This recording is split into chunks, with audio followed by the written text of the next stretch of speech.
TPCSI fans, you want to revolutionize your sports investing habits? Allow me to tell you about WagerWire. WagerWire is an app that helps you become a superior bettor by allowing you to sync all your sports books and track all your bets in one place. See your current action, your betting history, and stats. You could also sign up for sports books and collect bonus offers. Follow them at WagerWire on X, as it's the best account on the platform. Head to App Store or Play Store now and search WagerWire and download the app.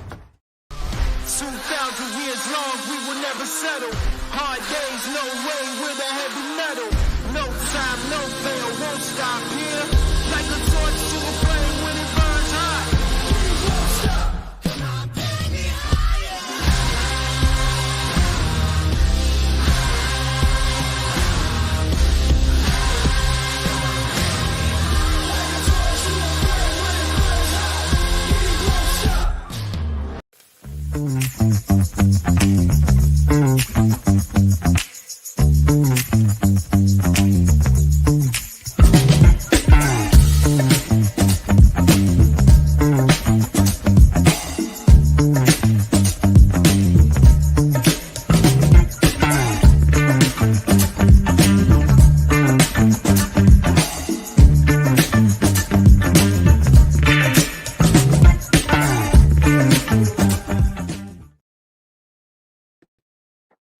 Good afternoon, sports fans from all around the globe. I am the host, Jeff Dawson, East Coast Sports Investors, and it is the closing bell for Thursday, October 17th, 2024, with Ron Marmolevsky, our NCAA and NFL weekly show.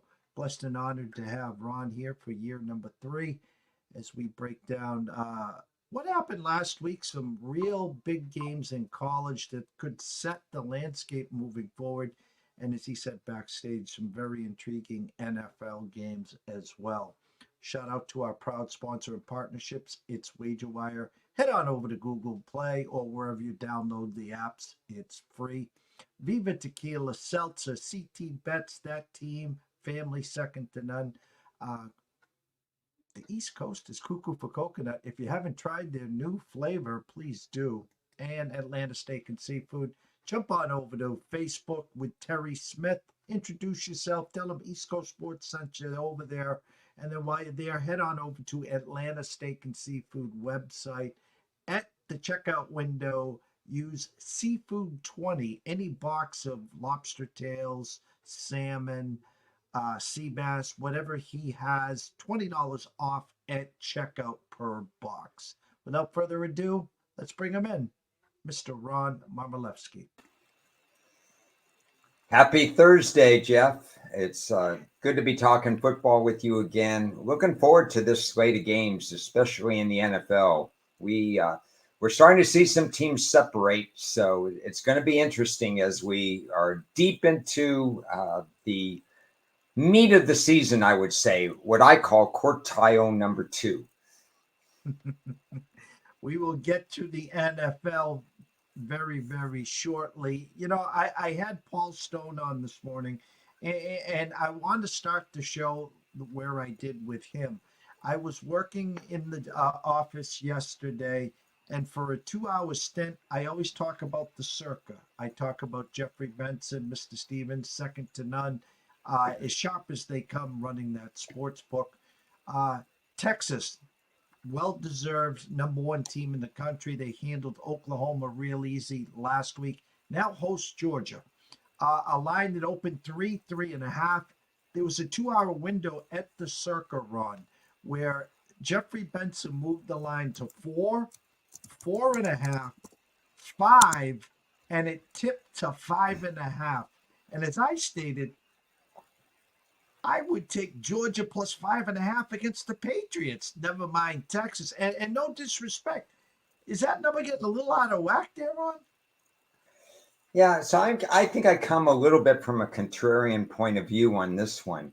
I think they hung the 3.5 at the beginning, knowing that according to people's power ratings, at least according to mine, the line should have been more in the 5.5 range. So I think a lot of people are making the correction and saying, what has Texas done wrong? Their defense has been stifling. Their offense got Quinn Ewers back. They have some balance. They have some really good pass catchers. A lot of NFL talent has been assembled on that team. But, the eye test says, well, for Circa, at least this is the way I'm reading it, you can't set it 5.5. That's going to be disrespectful to Georgia. We're going to get a lot of an action on Georgia. Maybe Circa said we're going to set a 3.5 because we would like Texas action. We think Georgia is going to be live in that game, in this game. But I think it's a correction line. I do think the line based just on power rating should be this high. I'm not surprised it opened lower because the perception is Georgia's been in the title game. They won the title 2 years in a row and they almost got into the Final Four, probably deserved a Final Four invite last year. So I think it's going to be a great game, but I think Texas deserves to be, the number one team right now in the nation. So you're now opening up my eyes when you talked about power rankings and numbers, because I trust and respect the opening number. So what you're telling me here really makes me smile here, because if the opening number was 5.5, Texas, they would have got the onslaught of Georgia money. So by opening it at 3.5, the risk room is saying, we want the Georgia money. Let's get it up to 5. And now they're very comfortable with the back and forth action. Yep. That's how I read it. And they got it to a point. They're going to have some liability middles if the game's lands 4, for example. But other than that, I think this is the best way to encourage two-way action, because if they opened it at 5.5, I think they would have had more one-way action. Here, Friday, Saturday, when we released our alert for Saturday, we talked about Oregon, Ohio State. And as I did in the Alabama, Georgia game, I did it again on Saturday. Dylan Gabriel before kickoff, 15-1 to win the Heisman. Great game, back and forth. I've explained it this way. I had a feel from that game like I did Washington and Oregon. And the first game, Washington won at home, but I thought Oregon was the better team and they'd get them in the Pac-12 championship, which they didn't, of course, and Oregon was -9. I left that game feeling Ohio State on a neutral field or in Ohio State would be favored and win that game. And behold, Dylan Gabriel goes from 15-1 to +350, and now the second favorite in the Heisman. Yeah, we talked about this at the end of last week's show, that it's still more or less a quarterback award, the Heisman. So whenever there's a peak performance in a marquee game, that quarterback is going to be bet. And that's what we're going to find. And if no quarterback makes it to that level, then for one of the few years, it becomes a non-quarterback race. But Dylan Gabriel was fantastic in that game. Confirmation from 2 or 3 other people, and I did listen to Paul this morning on your show, so I think I have confirmation from Paul as well. It doesn't change the fact to me that Ohio State on neutral ground would be higher power rated than Oregon by about 2.5 points, in my opinion. I think if you lose by 1 point in Eugene, and the way you lose it, and that may be a Ryan Day thing that he has to overcome, but the bottom line is Ohio State, I think, is a better team than Oregon. But that doesn't mean they're not going to meet each other again. We've got a 12-team playoff. Oregon gets that conference win. That's a tremendous perk for them to continue on and reserve a seat in the Big 10 title game. And maybe Oregon does to Ohio State what Washington did to Oregon last year, beat them twice. Shout out to Marty Lowe. Roll Tide. Big game in Tennessee, which we'll get to in a minute. And of course, Daniel Berry, Sports Highlights. Thank you both for joining us here. Last game on last week's schedule, a big boy win for Penn State as they trailed 20-6 at halftime to USC and Lincoln Riley. big second half, big performance, win in overtime, really sets them up well here. Even with a potential one loss, let's say to Ohio State, but Penn State kind of sitting in the catbird seat now. Yeah, the 12 team playoff was the Penn State playoff uh, change, because we talked about 5 or 6 of the last 7 years, they would be in a 12 team playoff. The win against USC reduces the margin for error that they have to have. And even if they lose to Ohio State and lose to another, let's say, top 25 team, their resume is even going to be good enough at 10-2 to get into the 12 team playoff. And that's all that teams like Penn State want to have, a seat at the big boy table in the playoff race. And they erased some demons. I think the last time they played USC, they lost 52-49. It was another in a series of very important games that they just couldn't get over the hump in. They did, with help, get over the hump in this particular game against USC. So maybe that sets that positive momentum that they need to have. Their tight end had a monster day, 17 catches in one game, 227 yards.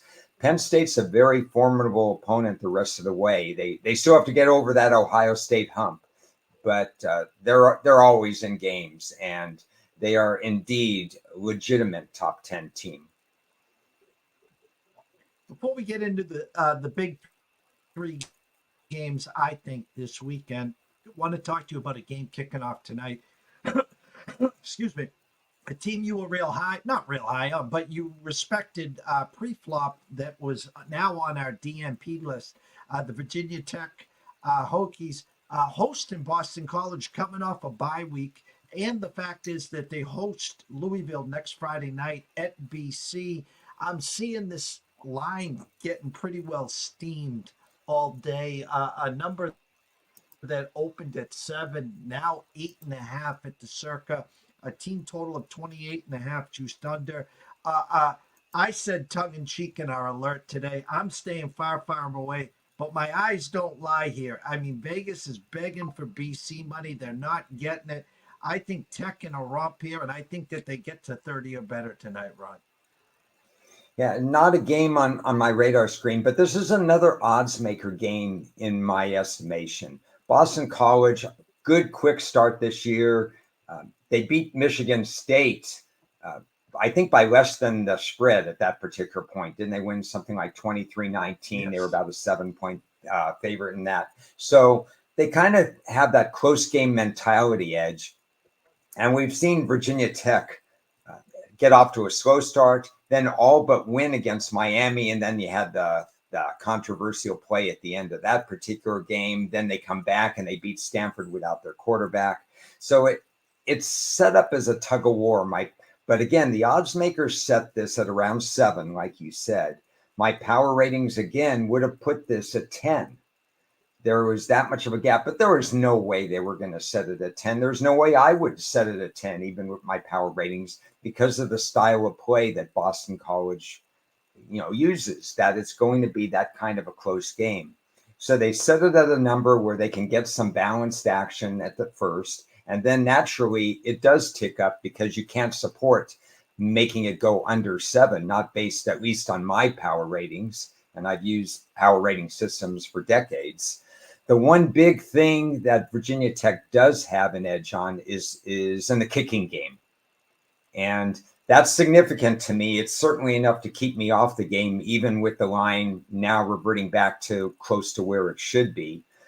My gut tells me that Boston College will keep it close again. But what if that kicking game fails and then they fall out of the margin and it becomes a double-digit game? It's an important game for Virginia Tech to regain their momentum and separate themselves from being a 6-6 type team to, hey, we've been ascending the last 2 or 3 years. We want to continue that ascension. They haven't played as well defensively as they need to. It's going to be a good game, I think, but stay away from me.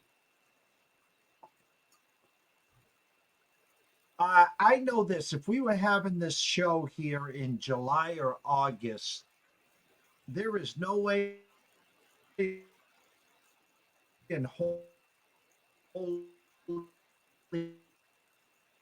hell BYU would open up now 9.5 point favorites to Oklahoma State. Oklahoma State again on our DNP list, and just a bad year for them.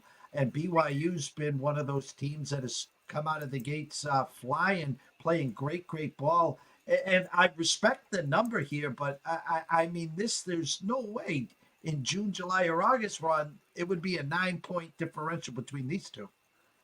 Not even close. Or it would be the other way around. You would think that Oklahoma State, even on the road, might have been a 9 point favorite at the beginning of the year. I don't have my power ratings in front of me, but I should look that up. The opening power ratings for these teams, I wonder what it would have made this line. Yeah, it would have been about 5. Oklahoma State by 5 on the road against BYU. So by that standpoint, we have a 14 and a half point difference. And it's reflective in the way BYU's playing for sure, but also Oklahoma State.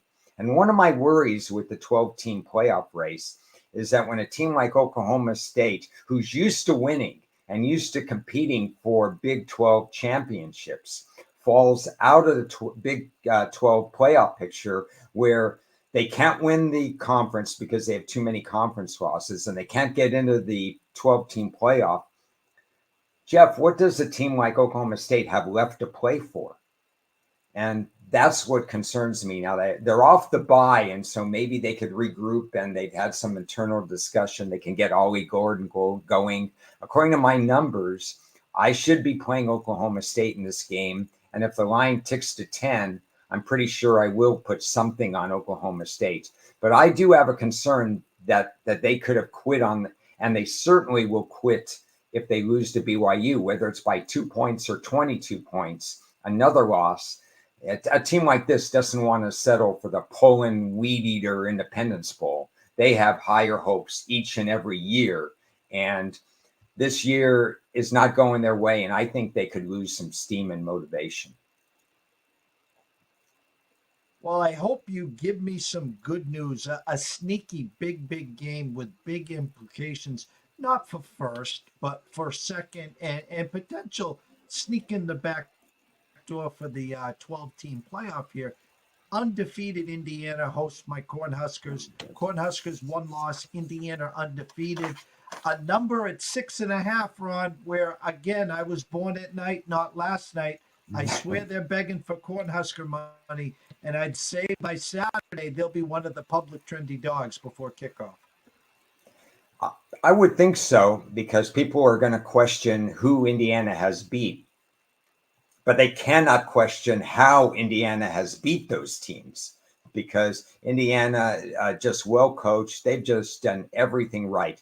I don't want to get in the way of them this year, but I find this probably the most fascinating game on the board. The game I'm most looking forward to watching is actually this one, Indiana-Nebraska. The matchup analysis intrigues me to no end. My power ratings come out with Indiana minus 4.5. I would trust that people that I respect would be more in my ballpark. I didn't expect it. I really don't expect it to hit 7. But Nebraska is a funny team, another team that just doesn't get it in terms of the fact that special teams matter. And if they miss a kick, if they get a kick blocked or something like that, we're going to say this has been happening for the last 7 or 8 years. Most of that time, they haven't even had a special team coordinator. I just don't like the disparity in special teams. So I'm not, even though I show a little bit of value in Nebraska, and I think it's going to be a fascinating game, both teams having extra time, I think, to prepare for this. I'm just going to be fascinated as a bystander, not a bettor.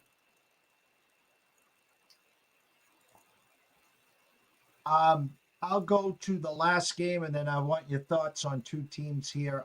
Alabama, Tennessee, loser of this game will have 2 losses. Some people would say, we kind of maybe thought Tennessee would have 2 losses halfway through October. I don't think a lot of people would have thought Alabama would have had 2 losses. And that Vanderbilt team looking a little better, obviously, what we thought in July and August of them. But a game that Alabama opened up one, now I've seen it as high as three in Knoxville. 2 years ago, they played to like a 50-48 game. Milton to Jalen Hyatt 5 times. Jalen Hyatt's career, highlight of his career so far. Now with the Giants, of course. Who do you lean in this game? Does the Tide find a way to leave Knoxville only with that one loss, or who will be on life support after this game, Ron? Yeah. Tennessee has to learn how to get over the hump, and their quarterback, boy, they set high standards for him at the beginning of the year, and he hasn't reached by any means those high standards. But I think the standards were set too high for Tennessee's quarterback in this particular game. I do think when you look at Tennessee's defense, they're playing very, very well. Alabama, they were in letdown mode, or they let South Carolina back in the game last week. At the beginning of the season, I thought Tennessee, and I still think Tennessee, had this game circled, absolutely circled as the game. They wanted to prove that they belonged, that they could beat Alabama. The look-ahead line in August, the line you could have gotten on Games of the Year when I was in Vegas during the Bet Bash week, was Alabama by 4.5. And I actually took Tennessee plus 4.5 at the time. And I was a little lower at the time on Alabama. Unfortunately, I'm now a little bit higher on Alabama than I was before, even with the Vanderbilt loss. But I still don't come to 4.5. I only come to Alabama as a slight favorite. So I'm okay with the 4.5. I kind of get the feeling Alabama will find a way to win in that game. That's why I'd want as many points as possible in this one. I just kind of trust Alabama to finish more than Tennessee, that they've had more experience, both the coach when he was at Washington and both the Alabama brand and team. They have more finishing experience. But I honestly do think that Tennessee could go toe-to-toe with them in terms of the stat sheet and what they bring to the table. Another fascinating game, and I'm hoping Tennessee can hang with them, at least within the number. Before we get into the NFL, I have to give you a couple minutes to talk about the amazing start of both Army and Navy. Two teams undefeated, playing great, great football. And I was blessed last year when the game was in Gillette in my backyard.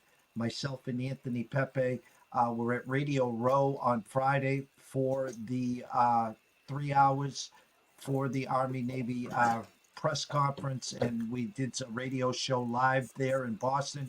And then I was a part of being on the field watching the game with Anthony and rubbing elbows with ESPN and all the bigwigs there. A day I'll never forget, Ron. I still almost have tears in my eyes with the pageantry and just the respect that I have for both programs. Now undefeated, could play twice here, and one of them, if they beat each other twice and they both play Notre Dame here, definitely in the final 12. Luckily, there are service academies and they're disciplined people that attend these service academies. So that hopefully their heads won't get too big, because other schools that have had turnarounds, their heads would get too big, and by the time they play, they'd each have 2 losses. I don't know if it's sustainable, but these teams look more like Air Force than Air Force looks this year, because Air Force for the last 3-4 years had this suffocating defense, real suffocating defense, and a quarterback who could actually throw the ball for a decent completion percentage. Air Force has fallen completely off the map, and out of the blue, Army can pass when they need to. Navy can pass when they need to, and they have quarterbacks that absolutely move the chains. That it's a system that's hard to get used to. I even thought, Jeff, that because Army joined this conference, the American Conference, that the opponents would have an advantage because they would play both Army and Navy because they're in the same conference. So they'd have some familiarity with those kinds of attacks. To me, that makes what Army and Navy are doing even all the more impressive, that teams have seen this and they still may be unable to stop it. So hats off to both programs. I think they should feel fantastic about what they've done, and no matter what happens down the road, they're going back to bowl games this year after missing bowl games last year.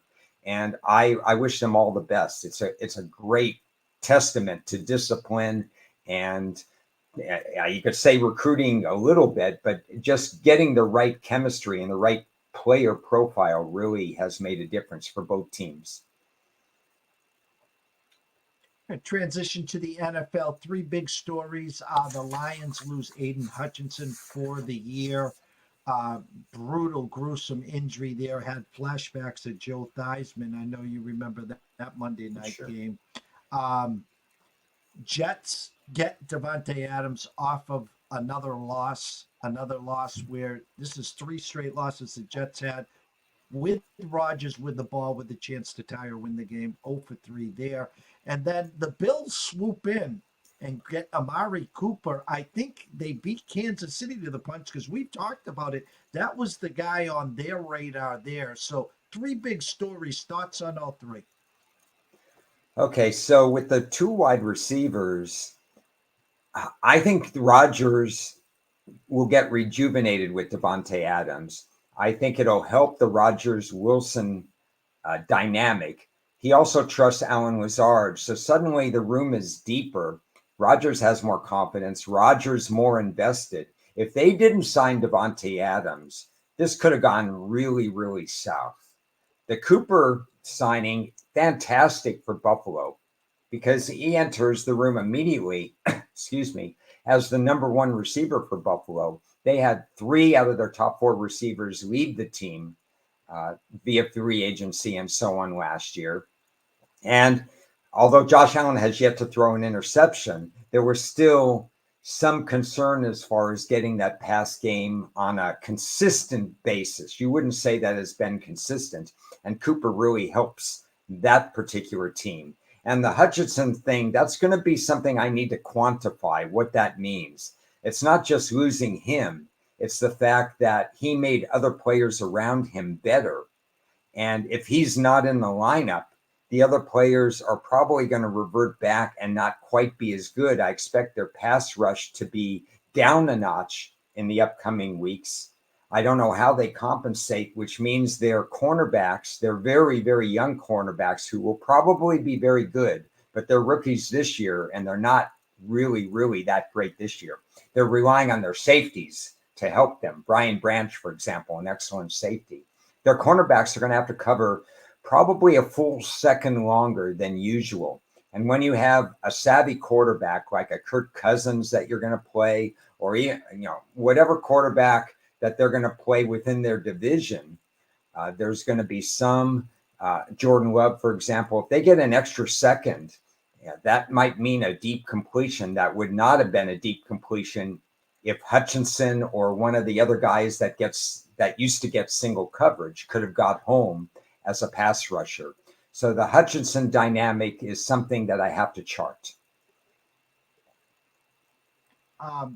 Jets travel to Pittsburgh Sunday night with all his toys. The only guy who's missing, and after Sunday's performance, Jesus, surprised they didn't cut Zerline and bring in Mason Crosby just to keep Aaron Rodgers happy there.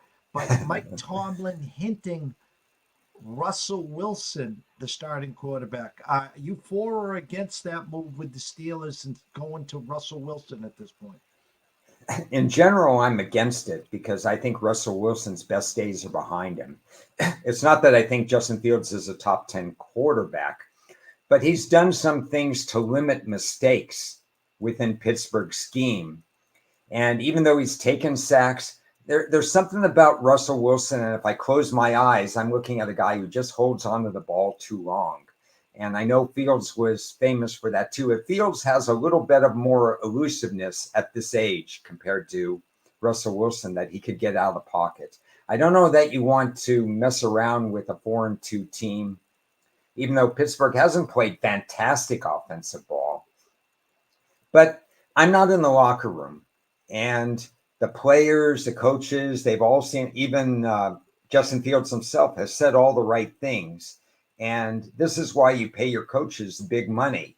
Me on the outside, I can have an opinion and say, how could you go to Russell Wilson Tomlin on the inside might say, I see some things in practice that I know Russell Wilson adds some value or some other dynamic thing. I don't think Mike Tomlin is the kind of coach that plays games and mind games with people. We leave that to the Sean Paytons of the world and others. I think Mike Tomlin is such a straight shooter that he's seriously considering this. And it kind of throws my handicapping off, but it sure makes for a fascinating Sunday night.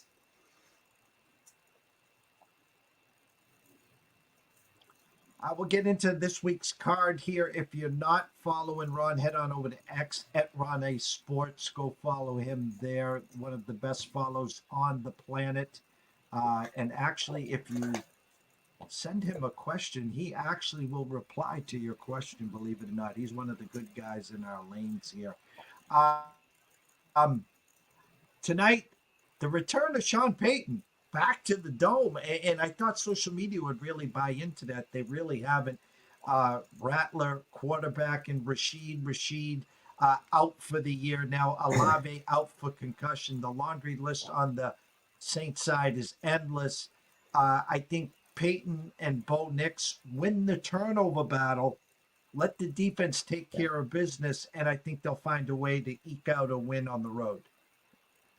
I don't need to add anything to that. I think that's exactly what Denver's MO is. Sean Payton, I don't think people realize this, but he favors the run more than people think. And he preferred this to be a trenches battle where he rides the hot hand of running backs. You can run on New Orleans. It's a short week for New Orleans. A, yes, they're at home, but B, it's their third game in a 10-day stretch. That's not a good recipe for the human body to take the punishment that you have to take in the NFL. I think if Denver's physical, they can win this battle in the trenches. You're right, Rattler is more prone to turnovers. Patrick Surtain, I believe, is out for the game. That's the only caveat. You know, when I was setting my line and when the line opened New Orleans 1.5, I said, wait a second, I have Denver favored. I've got to take Denver in this situation. So maybe Rattler hits a big play and spoils it for me because Patrick Surtain is not there. But I do think Denver's offense can be diversified enough that they can have some quick outs with their receivers while at the same time controlling the clock and the line of scrimmage in the run game. I do think Denver gets the win today, but nothing surprises me because nothing would surprise me because I've seen two instances already. We've only played 6 weeks, 2 instances where Sean Payton didn't manage the clock at all correctly. So I'm concerned as to what he's seeing that we're not seeing in terms of end game situations.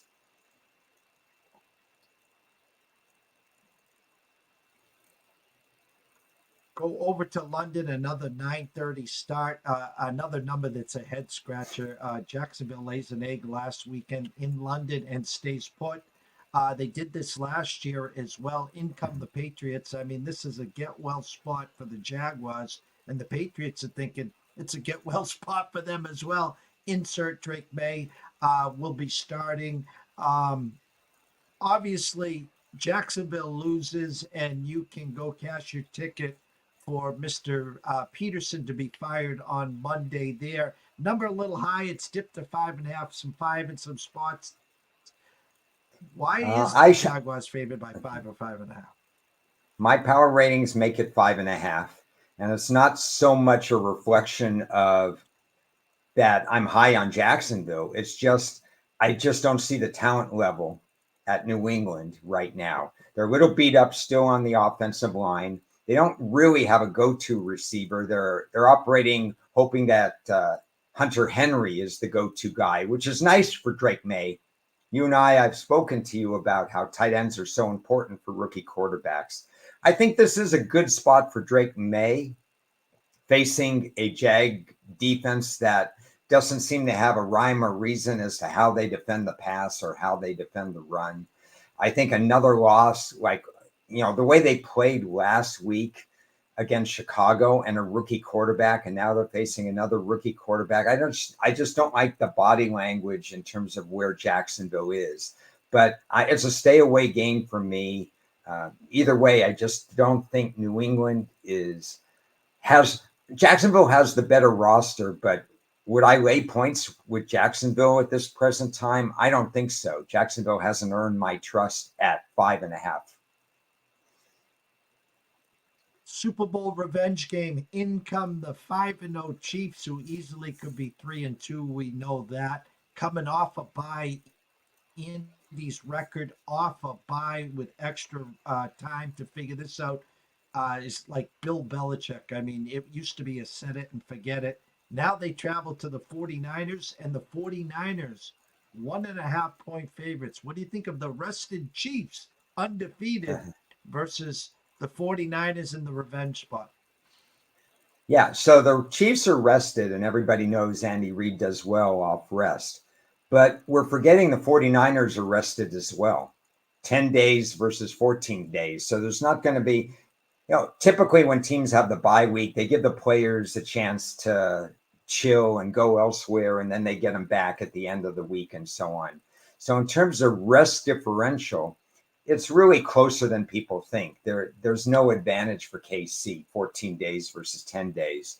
So this really is about on the field, and it's really about, can you and I go to where in San Francisco, insert ourselves as head coaches, ask Mike Shanahan and Kyle Shanahan and anybody in the Shanahan, when it becomes 10 minutes left in the fourth quarter, if they kindly just give their headsets to you and I, and we can handle the rest of the game, then maybe we get a 49ers win here. Because the bottom line is the 49ers were the better team in the Super Bowl, but they didn't close the deal. On a regular Sunday afternoon, I think George Kittle, Samuel, Purdy, all those guys know what they have to do against Kansas City. The question is, will they finish? That's my question. Will they finish? Because I think they can go head to head, toe to toe with Kansas City. Great slate, as you said backstage. I'm going to give you the board now to pick and choose a handful of games or wherever you'd like to go and talk about some breakdowns that you might see in a few of the matchups in the NFL this week. Well, the intriguing one for me are two ascending teams, Houston and Green Bay. I think I've said this on shows all week. The time to get Houston is starting to pass. They should have lost to Indianapolis. They should have lost to Jacksonville, but they just let Indianapolis shoot itself in the foot. They let Jacksonville do what they do best, shoot themselves in the foot. Now Houston is starting to show an identity. People don't realize that one of the great things that Houston did off their fantastic season last year is they didn't sit still. They didn't get complacent. They had 5 or 6 new defensive starters, a slight upgrade in talent, but they needed a little time to gel, and maybe they're starting to gel now. I like the fact that they were so forward thinking. I think DeMeco Ryans is already a potential budding superstar in the coaching ranks. He's even keeled. They love playing for him. Even his input on draft day has got them, I think, a better quality of player where they're not taking health risks and stuff like that. They're getting guys that are actually seeing the field and contributing, starting with quarterback and also edge rusher and so on. And then you have Green Bay, they changed defensive coordinators. They're showing a momentum swing from that. The one area that concerns me about Green Bay has concerned me for the past 5 years, and that's they don't care at all about special teams. So maybe this new signing of the kicker is a sign of the times that Green Bay can hold their own in special teams, because these teams to me are relatively dead even, except for Houston. I would give the special team the edge for. So I think this is a fascinating game. The other fascinating game is Baltimore-Tampa, in my opinion. A sneaky great game because, in my estimation, I did not think Baker Mayfield could replicate 2023. And I think he's exceeding 2023. Hats off to Baker Mayfield. And now they get that litmus test. They're going up against a loaded Baltimore roster. And they have some situations in their favor. I wouldn't put it past Tampa to win this game outright, but they're going to have to play another really, really good game to do this. I'm really fascinated to see what Baltimore throws at Baker Mayfield, how Baker Mayfield handles it, what Tampa's defense does against Lamar Jackson, Derrick Henry. There's so many moving parts, all the tight ends that Baltimore moves. Just a fascinating game. And this could help me decide whether Baltimore separates itself from Kansas City and the Lions in my top three, and whether Tampa, who's in that group of, let's say, 7 to 12, 13, 14, whether Tampa moves one more notch up, or whether or not they settle into that kind of very good, slightly above average, we're going to make the playoffs type of team. No problem. That's what their roster screams at. But maybe they're even better than that. This is a great Monday night test. Before we get your closing thoughts and I throw that beautiful spiral for the 7-yard button hook, what is Ron's currently top 5 rankings in the NFL? I have Baltimore and Kansas City ever so slightly ahead of the Lions. I do not have a definite power rating on San Francisco because I'm working through all their injuries and stuff like that. But a win over Kansas City, no question, they're going to join that group of 3, and that will make it 4. There's really, I think, if San Francisco plays to their potential, 4 teams at the top. I could have mentioned, even though I had a very low volume last Sunday, I learned a lot about the NFL, and I think teams are starting to separate themselves at the top and the bottom. And those are the 4th. I'm looking through, do I have a 5th team? I don't really. I mean, Buffalo, Green Bay, Houston, Minnesota. There's a lot of teams jockeying for that 5th spot, but there's a little bit of a gap between the top 3 and maybe San Francisco, and then that 5th spot. I have about 5 teams vying for that 5th spot. Well, I think after Sunday's games, this will, when I ask you this question on next Thursday, will help because Minnesota hosts the Lions, Green Bay hosts Houston. I sold all my shares of Philly. They'll probably go on a 7-0 run right now. I've seen enough there. I didn't even want to bore you with what the hell's going on with Dallas. I mean, bye week couldn't have came any quicker for them. So some stuff we'll get into next week. But as we always close here, here's that 7-yard button hook and for Ron's closing thoughts. Okay, the bad news before the good news. The bad news. Pains me to say this, Jeff. Pains me to say this. But realignment, the roster configuration where you can hand money to a running back in April and the guy switches and he goes to a marquee school like Miami of Florida, all the changes and stuff, you can see it on the stat sheet. When I was doing my handicapping analysis and stuff like that, and I come to my alma mater, Oregon State, 134 teams, 82 that I chart exact run data where I take out for sacks and kneel downs and stuff like that. Oregon State is last in the NCAA, allowing a corrected 6.7 or 6.8 yards per carry to opposing teams. Never thought I'd see that while I was still handicapping college football. It's a reminder that it's not really a rant about Oregon State. It's really a reminder that when all of us are setting our power ratings in August and September, be aware that the situation is fluid. Look at Florida State. Look how they fell off the map at the beginning of the year with transfers in and out. They thought they'd just reset the roster, and there was a massive fall. You could see tremendous stat differences in the college game that we've never seen before.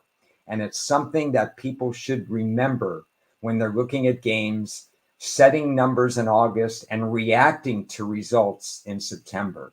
The fact that Oregon State goes from 4 yards a carry allowed to 6.8 is ridiculous. But ending on a good note, I think this is the week of the running back for the NFL.